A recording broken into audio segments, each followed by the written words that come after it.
Please listen carefully. Hello, universe, and welcome to the Optimist Daily Update. I'm Amelia Buckley. And I'm Kristy Jansen, and we are part of the team behind the Optimist Daily, making solutions the news. We bring you reader-funded solutions news every day in order to change the tenor of news media, social media, and the direction of your day to help get us all focused on solutions. 7 days a week, we publish positive news stories written by award-winning journalists and delivered online to your inbox and through our social channels. And also, we are sharing these solutions in a commute-worthy, walk-worthy, home office-worthy podcast. Today is Wednesday, the 1st of December, 2021.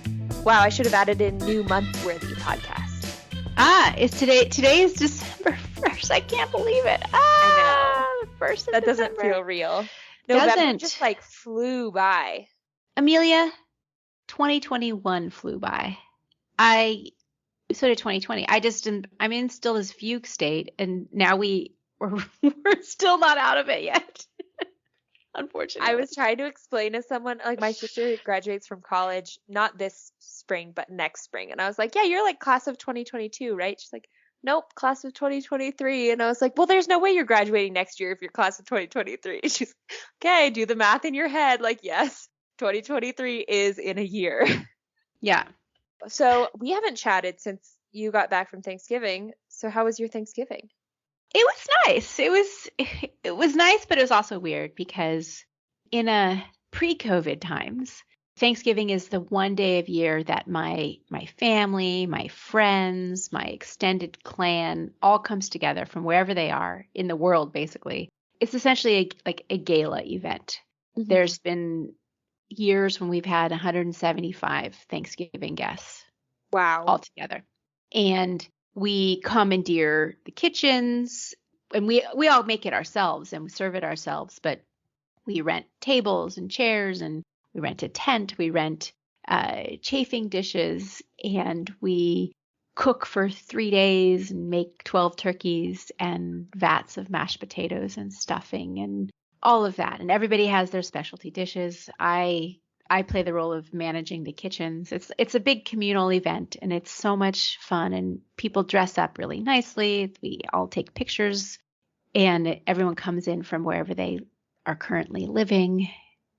And needless to say, this Thanksgiving, while I actually did get to spend it with a number of my extended family and friends, not everybody was there.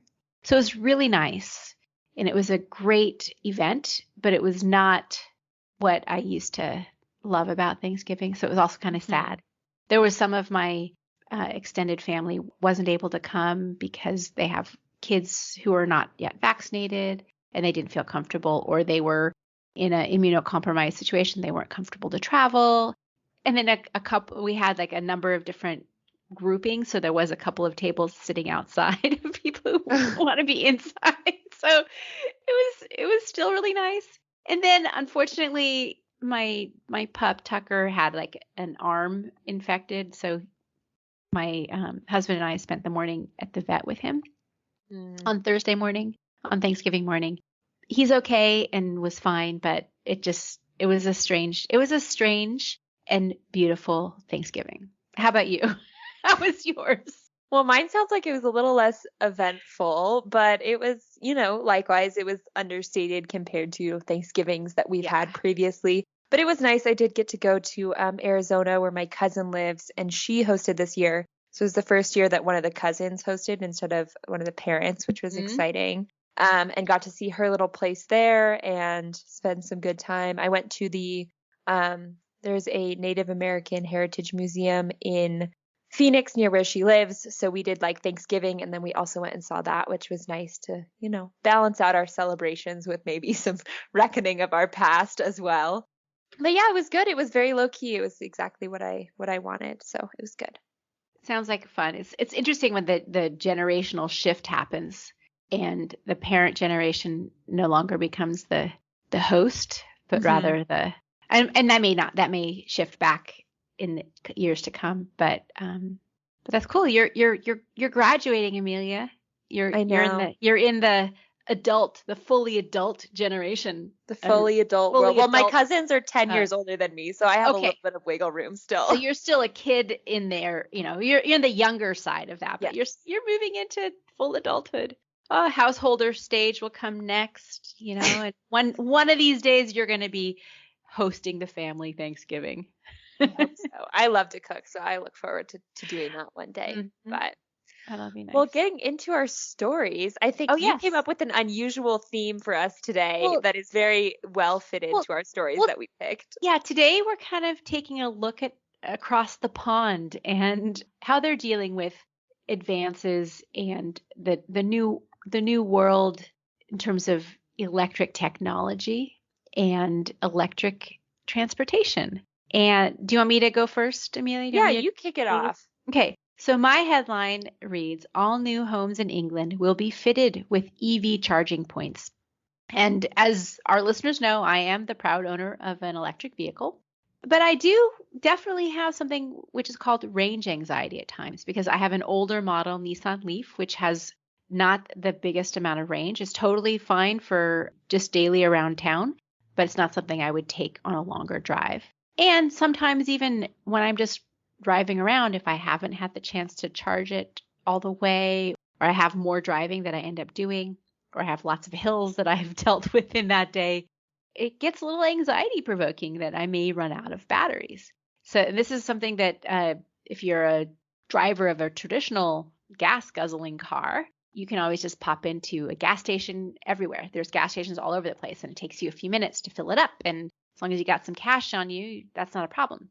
Electric vehicles are a little challenging because there's not a ton of EV charging points. So if I'm out and about and I have to charge my car, there's like 2 places in Santa Barbara that I can go and plug in right now. Now that's changing. And that is a big part of the transition to electric vehicles is there has to be more accessible charging points. And this new regulations in the UK are specifically designed to address that shortage. So all new homes are going to be fitted with electric vehicle charging points. And on top of new homes, buildings and supermarkets are going to be required to install EV charging points starting in 2022. So are buildings that are undergoing major renovations. And that includes apartment houses and places where maybe you don't even own the land, so you can't really control if you can plug in or not, right? And these are all changes that are necessary if the UK wants to reach its target of halting the sale of new diesel and petrol cars and vans by 2030. Similar here in California, there are charging stations going up all over the place. I saw some being installed at the Bank of America location near where my old house used to be. So it's just it's happening, it's getting installed. But this is definitely one of the pieces that needs to be in place, that infrastructure, the charging infrastructure, not just in people's homes, although that's super important, but also out in public spaces that are accessible for people who may not own their so like multifamily housing. And I know that there's a lot of grants that are available here in the US. And so this is showing that UK is also taking strides to make these investments. There's a quote in the article from Mike Childs, who's the head of policy for Friends of the Earth. And he's saying that our homes and buildings ought to be designed to help meet challenges of the climate crisis, including charging points, since electric vehicles have a significant role to play in building a zero carbon future. He also points out that new homes should also have secure bike storage and access to safe cycling routes, and also high quality public transport, as those are real alternatives to driving and will also help lower our carbon footprint.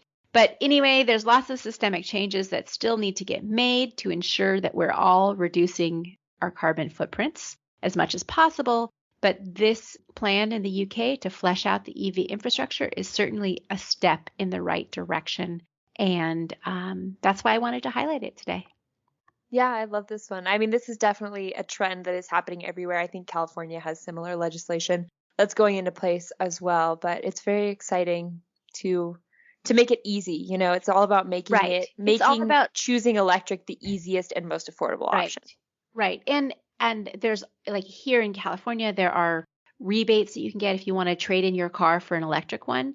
The state will give you a significant amount of money towards that new car purchase, even if it's a used car purchase, because they really are motivated to get as many internal combustion engine cars off the road as quickly as possible, as a big part of the movement towards an all-electric future and greening up our transportation system. Like Mike Childs suggests, however, if everybody's driving an electric car, that still doesn't solve our transportation issues, because it's still way too many cars. In personal vehicles, electric vehicles don't have a zero carbon footprint, even because they take a lot to make. But bicycling, high quality public transport are also super important to build into the system. So anyway, and electric vehicles have batteries, which the end of life needs to be considered, right? And so that's sort of an opening for your story. They do generate e-waste. They do, potentially, right? But what else generates e-waste is a lot of those electronics that we have hanging around our house. But fortunately, another solution, this one from Bristol, is tackling that issue with the Electric Avenue pop-up. And so this headline that I wanted to talk about today says, Bristol's Electric Avenue pop-up shop tackles e-waste and consumerism. And this is really cool. It's geared specifically at the holiday season. It's an initiative that started on Black Friday, and then it's going to run to the 5th of December. So it's kind of geared towards holiday shopping. And the pop-up is essentially a location where you can get old electronics restored and give them away this holiday season to someone that wants them instead. So you can bring in items like lamps, keyboards, kitchen appliances, and the pop-up will clean them, repair them, check them for safety, and divert them from landfills by directing them to somebody in need this holiday season. And so it's organized by the environmental charity called Hubbub, along with the Bristol Waste Company and EcoSurety, which is an environmental compliance firm. They're hoping to show people the value of secondhand electronics while bringing awareness to the ecological damage that e-waste has on the planet. And so they geared this specifically at Black Friday, because that's when a lot of these electronic purchases happen. And so instead, anyone who donates something is entered in a raffle to win a $50 or a 50-pound voucher to the city's reuse shop, which has a range of secondhand items for sale. And then these repurposed goods go to people in need this holiday season and allow another household to experience the joy of them without the environmental or financial costs. This is such an interesting approach to e-waste and old things that would otherwise get tossed into landfills. Even like lamps that you're talking about, or probably you could see them repairing things like vacuum cleaners if they do that kind of repairs as well. And in this year, when there's these quote supply chain issues, and there's not going to be, people are panicking about not having anything on the shelves. I think a lot of secondhand gifting might be going on. It's sort of an emphasis on one person's trash is another person's treasure. That idea, or redefining what something that's no longer valuable to one person, it may have tons of value to others. And I think there's this new mentality that's kind of arising around the idea of second life for things, for clothes. I know my son, who's 15 now, he doesn't like to get rid of old clothes. He says if it still works, then I don't want to replace it, because he's really aware of where it goes. It's almost a little too ridiculous now, because yesterday he was wearing a shirt too small for him. It was very small, and his shoes, he had some nice shoes at Thanksgiving, which he could fit his feet into them, but they hurt when to walk in. I'm like, it's time for you to get new shoes. He says, why? These are perfectly fine. I can put them on. I'm like, yeah, but you can't walk in them. Anyway, that might just be stubbornness towards you, in addition to environmental consciousness. Yeah, but no, it goes hand in hand with the right to repair laws that are being passed, not in the UK, but also in the EU. So it's definitely the trend, the way that things are moving. I mean, Apple is launching the ability to replace batteries and screens and things by people. So I think this is it's a movement that's happening all over the world, because e-waste is such a tremendous problem, and we're all starting to be aware of the circularity of goods and how we can not just throw things away. Landfill, toxic consumerism has taken over. It's time to end it. Couple of other fantastic headlines today. I'll just read a few, Amelia. Sleep therapy is linked to reduced risk of depression. The Department of the Interior moves to change derogatory U.S. land names. These new power lines help drive the green energy transition forward. Go check that out. I'm excited to read that one. Portugal becomes the 4th EU country to shut down all coal power plants. Good movement towards greening our atmosphere and stopping dirty power. What else? We have an article on what happens when you quit smoking, so that one's interesting to check out. UK women at risk of miscarriage will be given access to progesterone treatment. Genetic editing in the microbiome could address a myriad of diseases. That one's interesting in terms of gut health. And Amur tiger paw prints spotted in Russia for the first time in half a century. And that's actually the Siberian tiger is the common name for that. So that one's exciting too. And that is all that we have on today's feed. But as always, there are thousands more stories that you can explore on the optimistdaily.com. And thank you guys for listening to the Optimist Daily update today. We promise to continue to share positive, solution-based stories with ideas on how you can participate in this changing world and ensure it is changed for the good. We promise to cover the current events with accuracy, legitimate sources, and offer you the information needed most to chart new paths for all of us. And if you are not already, and if you do want access to all of those thousands of articles that are on the website, consider becoming an emissary on the optimistdaily.com. And for starting at just $5 a month, you can help support reader-funded independent journalism, be part of the solution-changing consciousness that addresses our world's biggest challenges with a problem-solving mindset. There's so many of us with so many fantastic, interesting ideas and inspiring actions. We can all participate. So if you can help us out, then we can help keep the Optimist Daily free to all who need it, supported by those of us who can. That's it for today. Thanks everybody for listening. We'll be back tomorrow with more solutions.